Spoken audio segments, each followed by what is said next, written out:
नमस्कार दोस्तों मैं प्रदीप संधू भाई। आज हैं हम लोग गांव करसिंधु के अंदर और यहाँ पर भाई भगत सिंह के जो वंशज हैं पुत्र यादविंद्र सिंह संधू जी आज गांव में पहुँचे हैं। गांव में देखिए पूरा जोश देखने को मिल रहा है, पूरा गांव उनके साथ है और देखिए भारी संख्या में गांव वाले उनके साथ। और आज का जो प्रोग्राम है उनका चौक पर मूर्ति का एक स्थापना की गई है, मूर्ति की चौक बनाए गए हैं लगातार गाँव में भगत सिंह के नाम से।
सर, जो गांव करसिंधु में आज आपका भव्य स्वागत किया गया, इसको लेकर क्या कहोगे आप? मुझे बहुत अच्छा लगा यहाँ पे आकर। मैंने जैसे देखा कि यहाँ बहुत जागृत समाज है, यहाँ की पंचायत बहुत अच्छी है, यहाँ के सारे जो बुज़ुर्ग हैं बहुत जागृत गांव है। यहाँ के नौजवानों को एक सही दिशा दी हुई है। यहाँ पे बहुत अलग अलग शहीदों की, भगत सिंह जी, आज़ाद जी की, नेताजी की, अम्बेडकर जी की और लाला लाजपत राय जी की मूर्ति भी लगाई गई है। और आज उधम सिंह जी, उस महान वीर की मूर्ति लगाई गई है जिसने जलियांवाला बाग का बदला लिया था और उनकी वजह से आज हर हिंदुस्तानी सर उठा के फ़ख्र से जी रहा है।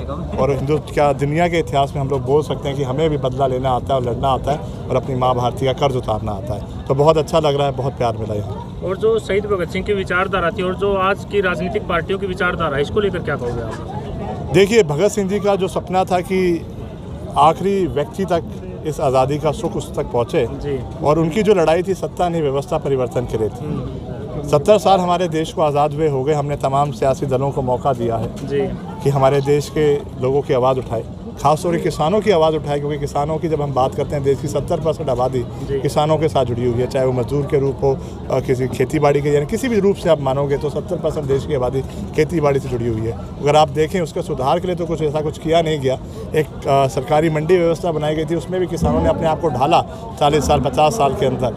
अब ऐसे गलत कानून लाकर उसको ख़त्म करने की प्रयास किया जा रहा है। और तो और जो MSP का कानून मेरे ख्याल से आज़ादी के बाद सबसे पहले बनाया जाना चाहिए था हिंदुस्तान के असली जो धरती पुत्र हैं उनके लिए, वो आज तक नहीं बनाया गया। और उसके लिए जो मांग करी जा रही है वो बनाया जाए। तो मैं यही कहूँगा कि अगर जो हमारे सियासी दल हैं इन शहीदों को सच्ची श्रद्धांजलि देना चाहते हैं तो इस कानूनों को रद्द करें और MSP पे कानून बनाएं ताकि किसान को उसकी फसल का वाजिब मूल्य मिल सके। और सर, जो किसान आंदोलन चल रहा है पिछले काफ़ी दिनों से, जैसे दिल्ली के चारों तरफ किसान बैठे हैं, तो सरकार के साथ अब तो बातचीत भी बंद हो गई है, और इसको लेकर क्या कहोगे आप? बातचीत जो मेरे हिसाब से सरकार को बातचीत करनी चाहिए। ये लोग हिंदुस्तान के हैं। हमारे जो किसान आगू जो यूनियनें वहाँ पे बैठी हैं उन्होंने हर समय बातचीत करने गए, ऐसा भी नहीं कभी बातचीत को मना किया है। तो मैं तो यही कहूँगा कि सरकार को बातचीत करनी चाहिए। अब ये आंदोलन पूरे हिंदुस्तान तक फैल भी चुका है, और मैं तो ये भी कहूँगा किसान भी हमारा देश का एक रहे, ताकि जो 70 साल से उसको इंसाफ नहीं मिला वो इंसाफ मिल सके। क्योंकि हमने तमाम पार्टियों को चुनकर भेज दिया, वो वहाँ जाकर कोई BJP का बन जाता है, कोई कांग्रेस का बन जाता है, कोई और तमाम पार्टियों का बन जाता है, पर कोई किसान का दुख दर्द बांटने वाला या हिंदुस्तानी नहीं बन पाया है। तो मैं तो यही कहूँगा, और मेरा ये भी मानना है कि हिंदुस्तान में भगत सिंह जी का मैं अकेला वारिस नहीं, सारा हिंदुस्तान उनका वारिस है, पूरा कर सिंधु गाँव उनका वारिस है। तो यही होगा कि जो नौजवान इस आंदोलन में बढ़ चढ़ कर हिस्सा लें और सरकार तुरंत किसानों की बातों को माने और समझे और कानून को रद्द करे। सर, जैसे आज की युवा पीढ़ी है नशे की ओर ज़्यादातर अग्रसर हो रही है, तो इसके बारे में क्या कहना है? मैं युवाओं से यही कहना चाहूँगा कि ये आज़ादी हमें खैरात में नहीं मिली है। 23 साल 25 साल के नौजवानों ने कुर्बानियाँ दी हैं। चंद्रशेखर आज़ाद हो, 19 साल के करतार सिंह सराभा हो, या किसी भी आप क्रांतिकारी शहीद की उम्र उठा के देखेंगे 25-26 साल से ज़्यादा नहीं मिलती। उन लोगों का ये बलिदान हमारे ऊपर एक उपकार है। उस उपकार को, यानी उनके दिए हुई प्राणों की आहुति जो बहुत कीमती थी, जो उन्होंने आपके और मेरे लिए दी थी, हिंदुस्तान के नौजवानों के लिए दी थी, आने वाले भविष्य के लिए दी थी, तो हमारा फ़र्ज़ बनता है कम से कम इन नशों की चपेट से दूर रह के अपने शरीर को सुरक्षित करें, अपने दिमाग को सुरक्षित रखें, और जो माँ बाप हमें बचपन से पालते हैं उनके सपनों को ना तोड़ें, अच्छा नागरिक बने, देश के कानून में देश की हर तरह से रूप में मदद करें। जिसका एक उदाहरण यहाँ अश्वनी जी भी यहाँ खड़े हैं। इन्होंने दो अस्पताल ये चलाते हैं, उचाना में भी और एक कैथल के अंदर। इन्होंने, देखिए, आप कहेंगे अस्पताल चलाते हैं, उसमें क्या नया है? उसमें नया ये है कि इन्होंने जिनको अपना आदर्श माना भगत सिंह आज़ाद जी को, उनके दिखाए हुए रास्ते पे भी चले। वहाँ पे इन्होंने विशेष बात ये रखी है कि कैथल और उचाना में जो इनका अस्पताल है, वहाँ पर कोई भी हमारे देश का जो शहीद होता है उनके परिवार को एक सम्मान के रूप में अगर किसी तरह की मेडिकल सुविधा चाहिए तो उसको वो निःशुल्क देते हैं एक सम्मान के रूप में। तो मैं कहूँगा ऐसे नौजवान एक आदर्श के रूप में अश्वनी जी को देख सकते हैं, और अगर भगत सिंह जी को अपना आदर्श मानते हैं तो सरहद पे जाना ही एक देशभक्ति नहीं है, वो तो बहुत सौभाग्य की बात है। इस तरह से भी समाज में कम से कम नशों से दूर हो जाए और अपने आप को संभालें, अपनी जवानी और अपनी सोच को, ताकि उनको श्रद्धांजलि दे सकें। सर, कुछ राजनीतिक पार्टी है जो सत्ता में आने से पहले कहती है कि नशे को दूर करेंगे और फिर घर घर के लिए लाइसेंस दे देती है, उसके बारे में क्या कहना है? इसीलिए मैं कहना चाह रहा हूँ उस दोहरे चरित्र को पहचानने की ज़रूरत है। और अब 70 साल के बाद जैसे हम धर्म जात पात के हट कर जो हिंदुस्तान का असली धर्म था, किसान धर्म, उसमें सारा हिंदुस्तान एक हुआ। इस एके को बनाए रखें ताकि जो हिंदुस्तान आज़ादी के बाद इन शहीदों ने सपना देखा था बनाने का, वो दायित्व अब हमारे ऊपर है, उसको हम बनाते हैं। ताकि हम लोग एक रहेंगे तो ये सियासी दल हमें तोड़ नहीं पाएंगे। अंग्रेज़ों की दी हुई नीति डिवाइड एंड रूल को इन्होंने बहुत अच्छे से तोड़ा है, फॉलो किया है। कभी धर्म के नाम पे, कभी जाति के नाम पे, कभी प्रदेश के नाम पे, कभी भाषा के नाम पे हमें बांट देते हैं। तो मैं कहूँगा अब नौजवान बहुत पढ़ लिख गया है, जागृत हो गया, किसान भी बहुत जागृत हो गया। तो इस भाईचारे को बनाए रखें ताकि जो हिंदुस्तान 70 साल में नहीं बन पाए उसको हम आगे जाके बना सकें। धन्यवाद।